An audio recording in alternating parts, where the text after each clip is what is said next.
እስኪ አጠገብ ያሉ ሰዎች ለስኬት እንቅፋት ሆነው ከሆነ እነዚህን ነገሮች እስኪ ልብ ብለህ አስተውል። የሆኑ ስብስቦች፣ የስራ ቦታ ባልደረቦች ወይም የሰፈር ጓደኞች ወይም የቤተሰብ አባላት ወይም አዲስ የተዋወቅካቸው የአጭር ጊዜ ጓደኞች መሃል ወሬ ተጀምሮ ሁሉም በተራው ሲያወራ የሚያዳምጡት ከሆነ ልብ ብለህ አንተም አስብ። በወሬ በምታወራው ወሬ በአካባቢ ለስኬት እንቅፋት ያለ ሰው ካለ መለየት ትችላለህ። ቶሎ እንድትወስን ይረዳሃል ማለት ነው።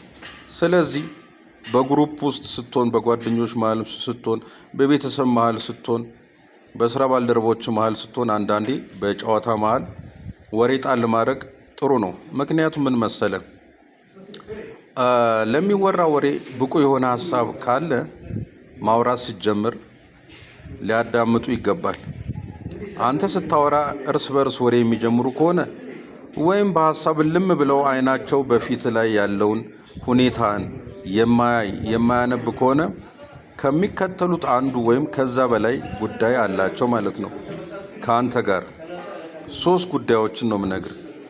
አንደኛው ይንቁ ነበር ማለት ነው።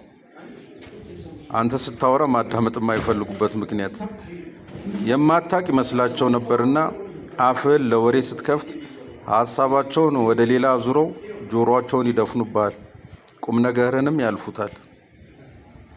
ሁለተኛው ምናልባት የምትበልጣቸው መሆኑን ያውቁ ነበር ማለት ነው።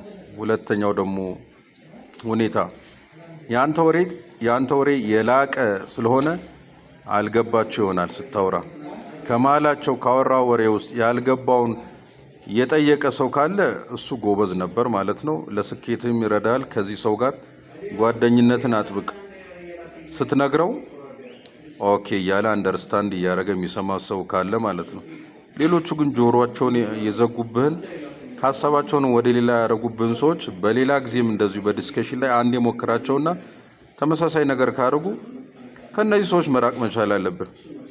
ሶስተኛው ደግሞ ስለ አንተ የሚዶልቱ ሊሆኑ ይችላሉ። ሳታቅ የሚመቀኙ የነበሩ ሊሆኑ ይችላሉ። እናም በማህበራቸው እንዳትቆይ ወይም ተናደ ጠልታቸው ዝም እንድትልና ያለመፈለግ ስሜት እንዲሰማ አንተ ስታወራ እርስ በርስ ማንሾካሾክ ይጀምራሉ። አይሰሙም፣ አያዳምጡም ወይም ጀርባቸውን ይሰጡሃል። ከዛ በኋላ አውርታ የሆነ ነገር ስትጠይቃቸው ስላወራ ወሬ መልስ ይመልስ የለም፣ ዝም ብሎ ሌላ ቦታ ናቸው።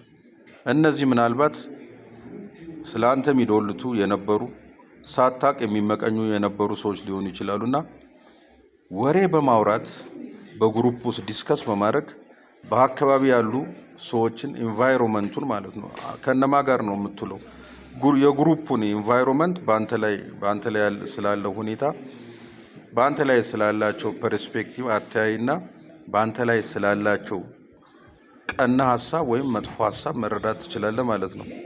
ስለዚህ ወሬ ከምትተዋወቃቸውና ፎርም ካረከው ግሩፕ ጋራ ወሬ ማውራት ጥቅም አለው።